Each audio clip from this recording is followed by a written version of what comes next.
And now, it's time for another Dice Tower review with Tom Vasel.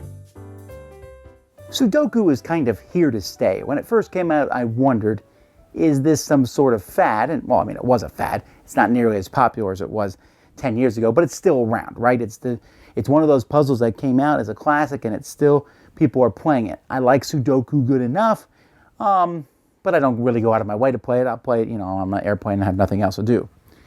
This is Color Cube Sudoku. Again, this is kind of late in the game. There was so many games made about Sudoku, and they've kind of died out. Most of them were pretty bad. But this one is actually more of a puzzle. It's going to use these cubes here. They look a little bit like small Rubik's Cubes. They have colors on all four sides. They're really quite good plastic. This is from ThinkFun, who is the master at making puzzles to mess around with. Let's take a look.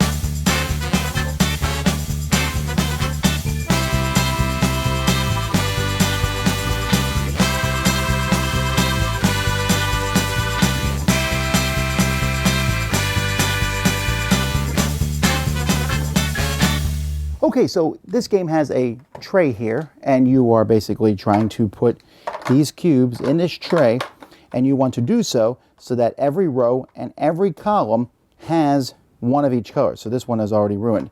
This one needs to have green, blue, white, yellow, and so I need a red and an orange. So, boom, I got that done. However, this one is orange, yellow, so this one's already bad. So let's find something.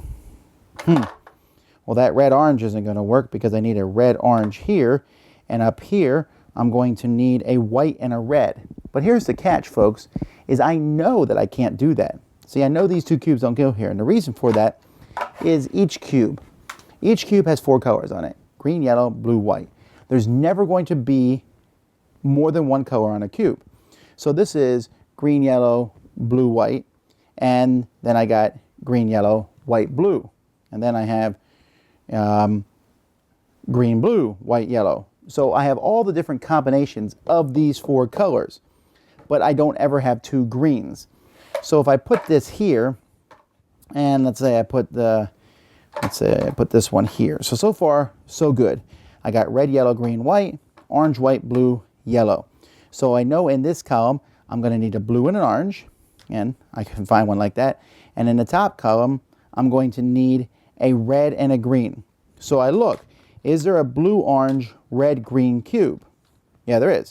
There's blue, orange, and red and green. So I now have those finished. So knowing this sort of information will help you as you put the cube together. Now, it's not going to help you very much because like I just got two lines, and that's not even talking about the columns, because as you work here, you're going to also need to make sure the columns are correct in each row. And that's really it. There's no like puzzles to the game. There's nothing to the sense of, hey, this one, the puzzle pieces are going to be, you start with these 6 and how does this one fit in? There's none of that. You're just trying to find one of the gazillion combinations. There's a whole lot of different combinations. You need to find one of the correct ones, and if you do so, you win the puzzle. Now, this game, I said that these look like Rubik's Cubes, and the fact is that the game even reminds me a bit of a Rubik's Cube, because you solve the top row, and then I might solve a column, and as you come by, and you're like, okay, no, I need to move this one here, and you move things around. I don't know what, it gives me that same kind of feeling. I'm not very good at this. One of the things I found about Sudoku is when I'm solving, I'll say, okay, only specific numbers can go into this spot.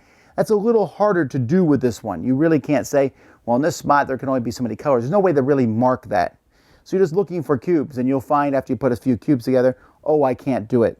Now, I think they say on here that there's 2 trillion combinations and 500,000 solutions. That's really not many solutions for the number of combinations. In fact, there's a million millions is a trillion, and so that's 500,000. So if I'm doing my math correctly, that is 1 out of every 4 million possibles is a solution. So yeah, I haven't even figured that one out yet. I did one, but I just copied the front of the box. My daughter got one correct, so it is possible, and I'm sure that there are other ways. But essentially I'm just sitting there putting them in. I'm like, the last piece doesn't fit. All right, start over again. And I'm not having any kind of methodology of forward thinking. I mean, I know that you're supposed to use that there's only 4 colors on each one. And so there's only so many, there's 3 cubes that don't have each color on it.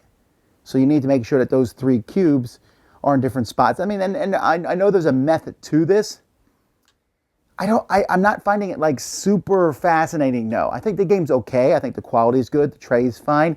But it's just kind of like find one of the 500,000 combinations. It's not like here's a puzzle that's easy, solve it, go to the next puzzle. That's what ThinkFun does most of the time. And I kind of like those because you kind of work your way up to harder puzzles. Here, it's the same puzzle every time. You're just finding one of the 500,000 combinations that is correct. I would have preferred a book, I think, that had maybe 4 cubes in, figure out the rest, and then get to the point where then you have all 9 cubes. So I think some people are going to enjoy this. They're going to like messing around with these plastic cubes and putting them in the spot. For me, this one's a little bit of a pass, though. I think the concept's interesting, but there's no real hook to get me involved. And it's kind of, again, like if you threw me a Rubik's Cube and said, solve it, it has that same kind of feeling.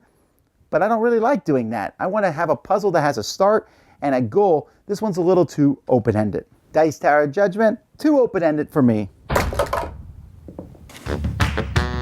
Thanks so much for watching the Dice Tower videos. Find more great videos and reviews as well as our top-rated audio podcast at Dicetower.com. You can also find other great shows at Dicetowernetwork.com. I'm Eric Summerer, and you've been watching The Dice Tower. The Dice Tower is sponsored by Cool Stuff Inc., where you can find great games for great prices. Cool stuff in stock. Check them out at CoolStuffInc.com. Shut the door! Yeah?